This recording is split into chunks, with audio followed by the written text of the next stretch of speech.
Hello. Today we are going to be doing sorry. We're going to be doing kind of well, it's really a memorial. So for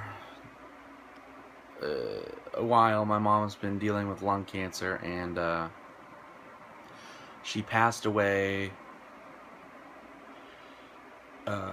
on Friday,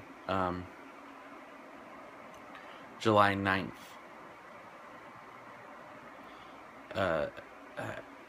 I believe she was at home and we were all here with her, but it was a long journey.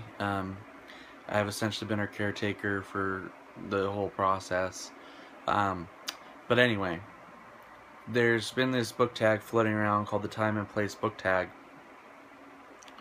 where you pick 10 books that remind you of a specific time and place in your life, and then you talk about it. And I haven't been tagged or anything, but it almost works perfectly, because the person who inspired me to enjoy reading when I was younger was most definitely my mom. And she definitely inspired me to read to the point where now I'm trying to make that kind of my career, and spread that love of reading to others. So what I'm going to do is go over some books that remind me of a specific time or place with my mom, and the different ways she has influenced my reading life.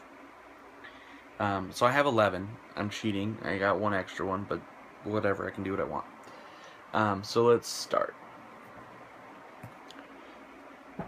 Here's a good place to start. So here we have The Book of Three by Lloyd Alexander. My aunt actually gave this to me for my birthday. I had already established a habit of being the reader, so giving me a book was an easy thing to do and good choice.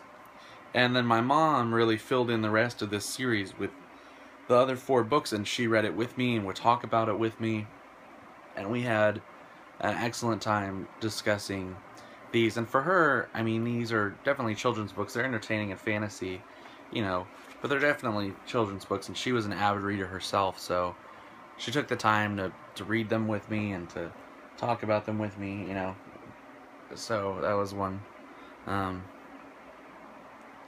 Just kind of going chronologically here. Yeah. We have Fahrenheit 451 by Ray Bradbury. This is actually her copy, but she introduced me to Ray Bradbury with some short stories, and then when I was younger, he was my very favorite author. He was actually, near the end of his life, made a visit to my town and was signing books, and I just couldn't get down there. It was before I could drive, and I couldn't get to where he was at. So that's one regret. But this book is like the quintessential Bradbury, and my mom and I talked about Bradbury a lot. She was a fan. She has several of his books, and he was my favorite author for a long time, and kind of another link between us. And then here we have the Irish Folk and Fairy Tales Omnibus, which is a book that I got while traveling in Ireland with my mom one, I think it was during the summer, but we went back with multiple family members, and I got this book and I read it and she read it, and we talk about all these crazy fairy tales and folk tales, and it just reminds me of my mom because of that trip. And yeah. The next few are suggestions she had.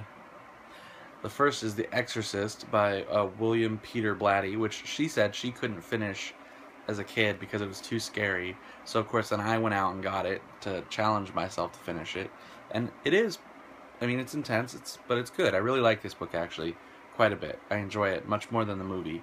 Um, but it's very, very good. Then we have another excellent suggestion, Flowers for Algernon, which she told me to get and read, by Daniel Keyes. And I love this book, actually. It's super sad, and it gets me every time, but I really love this book. It's about like a mentally challenged or mentally handicapped person, and it's kind of in their diary, and then they test this stuff out on this mouse. It makes the mouse super smart, so then they test it out on him, and he becomes super smart, and you kind of see that people stop picking on him, and becomes like kind of a genius, but then something happens. I don't want to ruin it for you, but definitely go read this if you haven't. It's a beautiful book. It's very interesting. So 2 great suggestions by Mama Purvis. The next is very practical. It's how to back up a trailer and 101 other things every real guy should know, which is practical because there's a lot of stuff in here I don't know how to do. So she got it as kind of a joke to teach me how to do all sorts of crazy things. Operating spin casts and bait reels, about pistols, casting a fly rod, tying a fishing knot, removing a fish hook from your body, all sorts of stuff. All sorts of stuff is in here, and I think that is really funny, because it was stuff she didn't know how to do either. So she's like, you know what, I'll get you something to help you learn. The next was another suggestion by her, and it was very, very entertaining, and it got me a little emotional. The Art of Racing in the Rain by Garth Stein. Yeah. We both loved animals. She was a huge animal lover.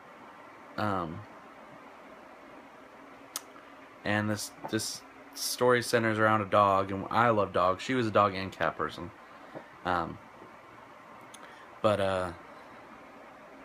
It's essentially a story of a bond between a human and an animal, and dealing with tragedy in your life. And it's a beautiful story. I mean, it's not super literary, but it is beautiful, and it's a great read. It's very entertaining. Highly suggest it. The next book is East of Eden, which I love. This is one of my favorite novels of all time by John Steinbeck. I absolutely adore East of Eden, and I was so excited. Anytime I'd read books that I really enjoyed, I'd go tell my mom, hey, you need to read this. It's one of the few people that I could really share book recommendations with, who would read them. And so I was super excited. Hey, Mom, go read this. It's amazing. She tried so hard. She read like, I don't know, a couple hundred pages of it. And was just like, yeah, this is so boring. I don't get it at all. I don't understand why you think this is good. So we would argue about East of Eden all the time. She'd tell me I don't know what I'm talking about whenever I'd say her book isn't very good. She'd be like, well, you like East of Eden, and it was just a thing. So that makes me think of her. Next up is The Rise of Theodore Roosevelt by Edmund Morris, which is the first volume in a 3-volume epic biography of Theodore Roosevelt, which my mom got me all 3 volumes for Christmas one year, and I promptly read them back to back to back, and they are fantastic. They're besides being about Theodore Roosevelt, honestly, he writes some of the best biographies, some of the most readable long biography, because sometimes they are very dry and just you don't want to deal with it. But Edmund Morris really he writes very readable biography. It's really impressive. So yeah, and she read them as well, and we talked a lot about how Theodore Roosevelt was just a badass human being and did a lot of stuff, like a ridiculous amount of stuff. Whether you agree with it all or not, the man accomplished quite a bit. So this is another special book that was a gift from her. Then we have 2 more. We have 2666 by Robert Bolaño. And this is the last book we ever talked about. I was reading it for quite a while, probably a month, 3 weeks, you know, and she saw me reading it all the time. As she would sit and nap, I would read, you know, or, you know, whatever when we were at the doctor's.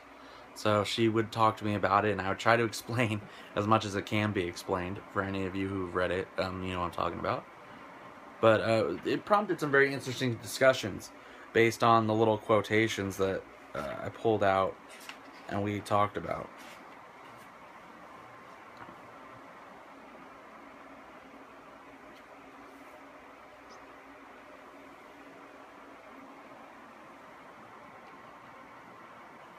It's a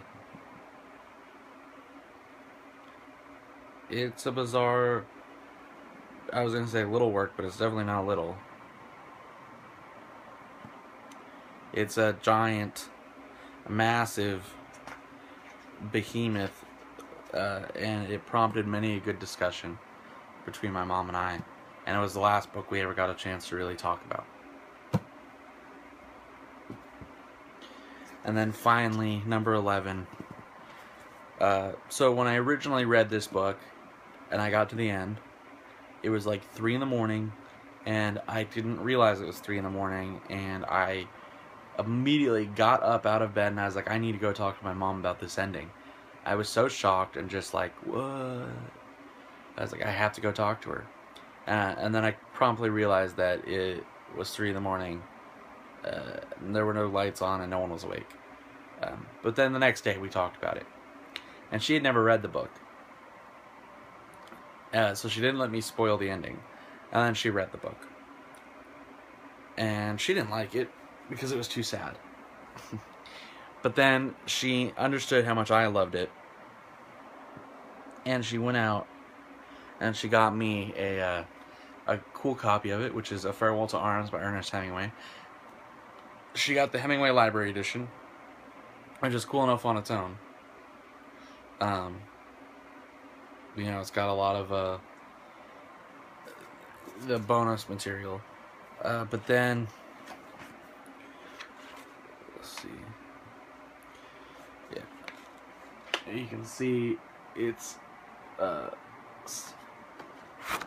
signed kind of by Sean Hemingway, who I think is the grandson of Ernest Hemingway. And then also left a little note in here. To our most 12/25/2012, to our most beloved son, may you have a life fascinating with much happiness and joy. Love, Mom and Dad. So this is one of the few books that that has a written message to me from my mom. It's a book we talked about. She knew I loved Hemingway. We talked about that a lot. And it was a really nice and special gift when I got it. So, you know, my mom was a strong, stubborn, intelligent lady, and she fostered this love of reading. And I mean, it was so obviously her doing. And I just took it and ran with it. And it's really been, it has become like the central pillar around which my life is built. So, one way I thought that would be good to honor her memory is by talking about the books that her and I shared. And this is by no means a comprehensive list. It's just a small sampling. Anyway, thank you for watching. And as always, happy reading and have a good life.